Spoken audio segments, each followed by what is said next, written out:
এর পূর্বে দেখেছিলাম আমরা কিভাবে স্কেল টুলের মাধ্যমে বিভিন্ন পরিমাপে আমরা আমাদের অফসেটকে মডিফাই করতে পারি এবং কপি করতে পারি, বিভিন্ন স্কেলে বড় ছোট করতে পারি। এবং স্কেল টুলের পরই আমরা দেখতে পাচ্ছি এখানে শেয়ার টুল, এবং এখানে রিশেপ টুল নামে একটি টুল রয়েছে, যেটি আমি তেমন ব্যবহার করে থাকি না, তবে শেয়ার টুলটি মাঝে মাঝে ব্যবহার করা হয়ে থাকে বিভিন্ন অবজেক্ট মডিফিকেশনের ক্ষেত্রে। তো আমরা এখান থেকে শেয়ার টুলটি সিলেক্ট করব। একটি অবজেক্ট আগে ক্রিয়েট করে নিতে হবে, এবং আপনি এখানে জাস্ট শেয়ার টুলটি সিলেক্ট করার পর যে কোনো একটি অ্যাঙ্কর পয়েন্টের উপর ক্লিক করলে দেখতে পাবেন যে এটি বিভিন্ন অ্যাঙ্গেলে, বিশেষ করে যে কোণে আপনি আপনার কার্সারটি দিয়ে ড্র্যাগ করবেন ঠিক অপর কোণে সমানভাবে বিভিন্ন ডিগ্রি অ্যাঙ্গেলে বিশেষ করে এটি রোটেশন হবে, এবং আপনি ইচ্ছা করলে এটি কপিও করতে পারেন। কিভাবে কপি করবেন সেটি জাস্ট দেখাচ্ছি।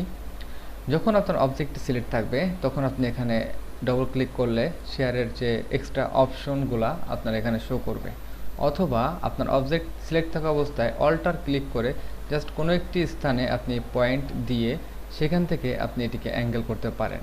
তবে সবথেকে বেটার আইডিয়া, যদি আপনি সমানভাবে অ্যাঙ্গেল করতে চান, তাহলে আপনি আপনার পয়েন্টটি সেন্টার থাকা অবস্থায় আপনি এখানে ডবল ক্লিক করুন, এবং আপনি এখানে আপনার ভ্যালু 0 করে নিতে পারেন।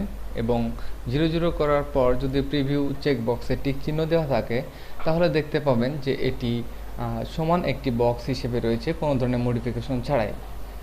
তো এমতো অবস্থায় আমরা কি করতে পারি, জাস্ট প্রথমে পরীক্ষামূলকভাবে 30 ডিগ্রি এটিকে অ্যাঙ্গেল করে আপনি একটি বার প্রিভিউ এই চেক বক্সে টিক চিহ্ন দিন। দেখুন এখানে 30 ডিগ্রি অ্যাঙ্গেলে আপনার এই বক্সটি জাস্ট ডান পাশে হেলে আছে, এবং আপনি ইচ্ছা করলে এখানে ইনক্রিজ করতে পারেন 45 ডিগ্রি, এবং 45 ডিগ্রিতে আপনি দেখতে পাবেন আরেকটু বেশি এটি জাস্ট ডান দিকে হেলে আছে। তো আপনি যদি -45 এখানে ইউজ করেন, সেক্ষেত্রে কি রেজাল্ট আসতে পারে আপনি দেখেন।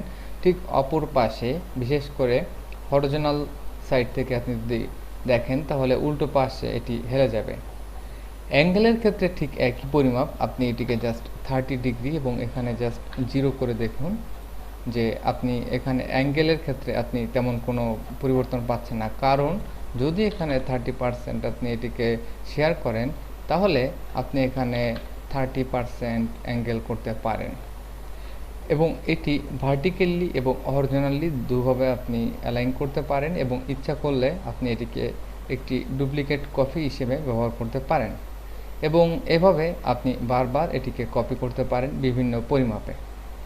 যাই হোক, আমাদের এটা নিয়ে খুব বেশি আলোচনা করার নেই। এই যে কটি অপশন আছে, কটি যদি আপনি ব্যবহার করা শেখেন, তাহলে এই শেয়ার টুল আপনি অবশ্যই আপনার অবজেক্ট মডিফিকেশনের ক্ষেত্রে ব্যবহার করতে পারবেন। এরপরে আমরা চলে যাব আমাদের অবজেক্ট মডিফাই করার জন্য আরও কিছু গুরুত্বপূর্ণ টুল, যেগুলো সবসময় আমরা ব্যবহার করে থাকি অনেক শর্টকাটভাবে আমাদের ভেক্টর আর্টওয়ার্কের কাজ করার জন্য বা এডিট করার জন্য। এই ধরনের টুলস আমরা ব্যবহার করে থাকি। এই টুলগুলো হচ্ছে আমাদের বিশেষ করে একটি অবজেক্টকে খুব সহজে মডিফাই করার জন্য সাহায্য করে থাকে। এটি আমাদের হোয়াইট টুল, ওয়ার্ড টুল, ট্রায়াল টুল, এবং এখানে ট্রায়াল টুল আপনি যদি ব্যবহার করেন তাহলে বুঝতে পারবেন, পরবর্তী ক্লিপে আমি দেখাবো যে কত সহজে একটি শেপের আকৃতি আপনি চেঞ্জ করে ফেলতে পারেন জাস্ট একটি টুলের মাধ্যমে। এখানে আপনার পাকা টুল, এবং এটি আমাদের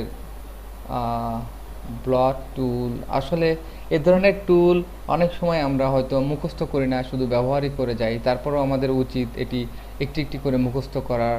যেমন এখানে স্ক্রপ টুল, এবং এটি ক্রাইস্টালাইজ টুল, এবং এটির নাম হচ্ছে ওয়ার্কেল টুল। বিভিন্ন ধরনের টুল রয়েছে। তো আসুন নেক্সট ক্লিপে আমরা একটি একটি টুলকে সিলেক্ট করব, এবং কিভাবে এটি মডিফাই করার ক্ষেত্রে আমাদের হেল্প করে সেটি আমরা আস্তে আস্তে করে দেখব। ধন্যবাদ।